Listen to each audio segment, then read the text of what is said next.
So I have just opened a birthday package from two friends, and I'll be honest, I had no idea what was inside these packages as I tore into them.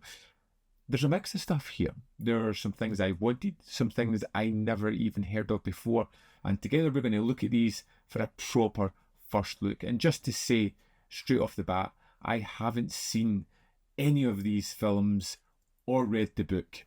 So let's jump in and have a little look together. So first up, the book, which is Gun and Sword, an encyclopedia of Japanese gangster films from 1955 to 1980. And this looks like an absolute wealth of knowledge here.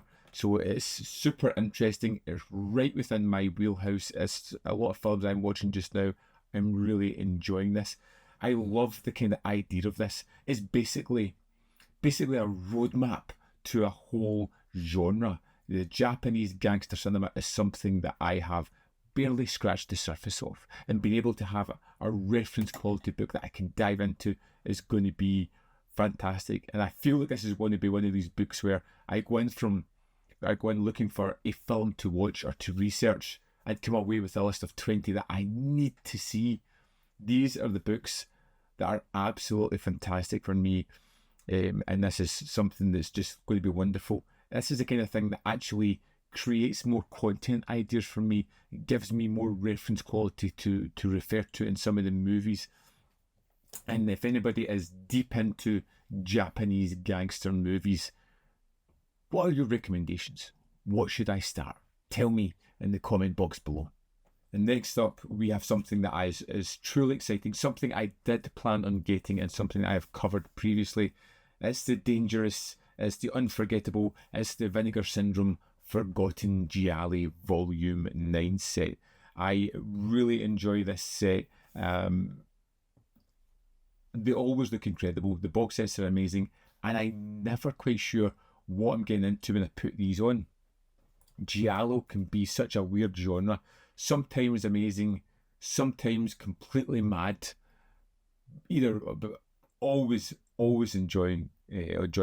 This is a definite blind watch situation I've got here with these three films, but I'm going to go in open-minded and hopefully find one or two amazing Giallo films that will jump up to some of my favourites. These sets are basically a gamble. I've never heard of any of them before, and I'm going on the fact that they are Giallo films, and that's something that I love. But it's also something that's really exciting. I could find something truly incredible here, which is something that I really am looking forward to dive into. So if anybody has this set, am I in for a good time, or am I in for complete and utter chaos? Okay, so a complete shift now. We have Vigo in 4K. Now, I don't know too much about this filmmaker. It's completely different to everything else that I have here. It's got 4 films on it: L'Atalante, Zero di Conduite, Therese, and A Propos Denise. I've only heard of one of those movies, and it feels like it's a more of a sit-down, proper cinema classic idea. I mean, like I said, I've heard of L'Atalante, but I haven't actually watched it. It's the kind of release that feels like it's a perfect match to the Giallo set, where I've got something pulpy, fun, and maybe great, maybe not, moving into something that's generally regarded as a classic. The kind of release where I need to give it the attention it deserves. Sit down, soak it in, think it over. It's going to be one of those box sets where I need to be in the right mood for this type of film. Again, if you know anything about the filmmaker, or you've seen any of these releases, let me know. Next up, and this is something, again, I had never heard of. It's Strongroom from BFI, but looking into it, this is the exact kind of film that I love discovering. British crime thrillers, especially this period, can be a bit of a hit and miss. Looking at the trailer, this feels like a real hidden gem, or at least something super interesting. The plotline is just fantastic. A robbery that goes a little bit awry, and they end up locking a couple of people into the vault, but realise there's only 12 hours of air, and there is this complex feeling of emotions of should they go back and save these people? They could possibly get caught. Do they let them die and then possibly be charged with murder?